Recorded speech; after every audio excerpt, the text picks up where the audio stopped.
Well, as you can probably tell from the title of this video, I went back to Amethyst Moon this afternoon, my local crystal metaphysical shop where they sell candles and incense and little statues of angels and Buddhas and things like that. So I got a couple more things and I wanted to share them with you. So here they are. So this is the first new item I picked up today. I'll bring her closer so you can see her. This little statue. She was sitting on the shelf where they have all the little Buddha statues. I only know a little bit about Buddhism, so when I first saw her I thought, oh neat, a little Buddha statue, and it's in a pose I haven't seen before.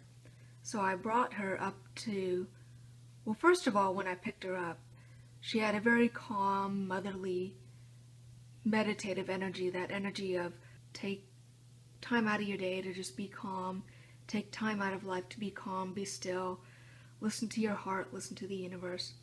So immediately when I picked her up, she felt wonderful to hold, so I thought, okay, I have to find out what statue this is. So I took it up to the front desk and I asked, oh, what pose is this? What Buddha is this? And the woman said, oh, that's not Buddha, that's Kuan Yin. And so when I came home and I did research, I found out that Kuan Yin is the mother figure in Buddhism, the great goddess, for lack of a better term. She is kind and compassionate. She listens to the outcasts, the suffering, the lonely.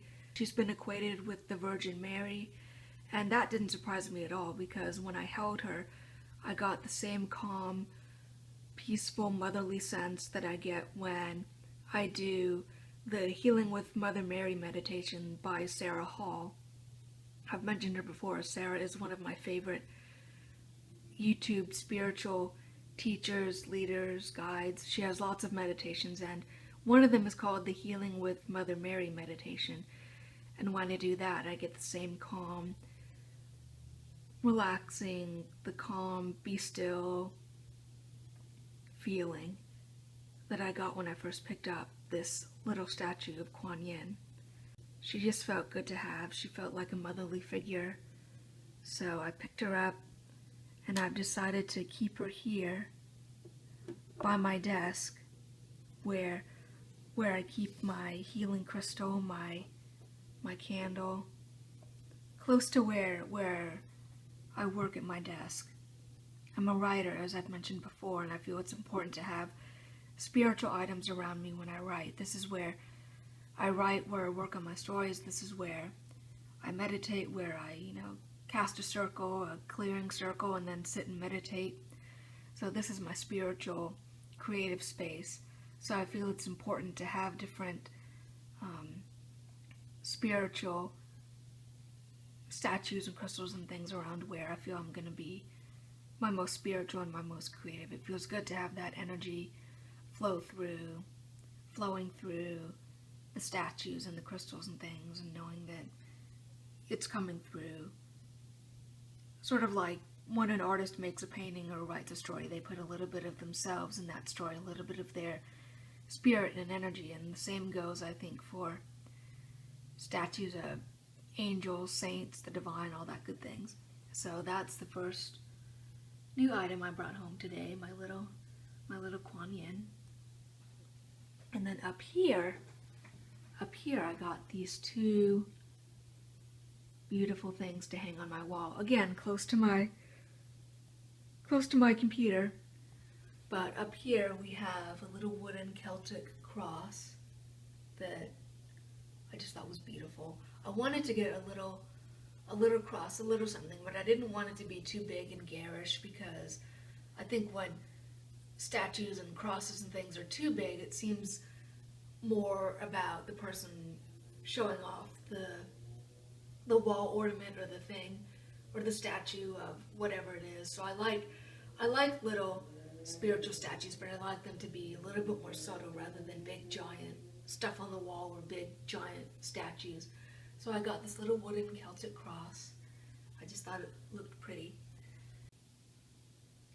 And this little wall banner that was pretty, and it jumped out at me immediately. And it was like the Kuan Yin statue. I walked past it a couple of times. I kept leaving it and looking at other things, and every time I went past it, I would feel a sense of, hey, I'm going to come home with you no matter how many times you walk past me. So I said, okay. But if you can see, I'll get the camera closer. Woo! Too close, a little too close, as the peddler in Aladdin would say. But here, if you can see, it's got pentagrams and little swirlies. And it stood out to me. I got, again, a very calm feminine energy from it. The idea of the little S, the swirl being like the spark of creation, the spark of imagination, or the spark of the cauldron of creativity. And then the pentagram, or pentacle, I'm not sure what term to use. I think they're both interchangeable from what I understand. But the pentagram, the 5-pointed star, it represents nature and the elements. The top, here, I'll get it represents nature and the elements. The top point of the star represents spirit, and then the other 4 points represent the elements, so earth, air, water, and fire. It's a very nature-centered symbol. It's gotten a bad reputation in Hollywood and through people that perpetuate the idea of, ooh, it's a spooky symbol, and it's not. It's only seen as spooky and creepy because it's been made that way by Hollywood and by misunderstanding. It's a bit like when Hitler took the swastika, which was originally, I believe, a Hindu symbol, correct me if I'm wrong, but a religious symbol of peace, like a peace sign, and Hitler took the swastika and made it into the infamous symbol that we know today. Now, when people see a swastika, they don't think of it as a peace sign. They think of the Nazis and all the horrible things they did. So same thing with the pentagram. It's an earth-based symbol, a peaceful symbol, a divine symbol, and it's been misconstrued and misrepresented in popular culture as, ooh, it's a scary symbol, and it's not. So yeah, I got that beautiful little banner and the Celtic cross, and I put them next to each other to symbolize that the creative energy, again, as I've mentioned before, whatever face or name you put to the divine, it all comes from the same energy. And I put them next to each other to symbolize the masculine and the feminine energies, God and goddess. So yeah, those are the things I picked up today at Amethyst Moon, and I will probably be back there many, many times. I will be showing all the little treasures I acquire from them, and so yeah, that was my adventure today. So thanks for watching. Namaste, blessed be, and I love you all, my brothers and sisters of the universe. Bye.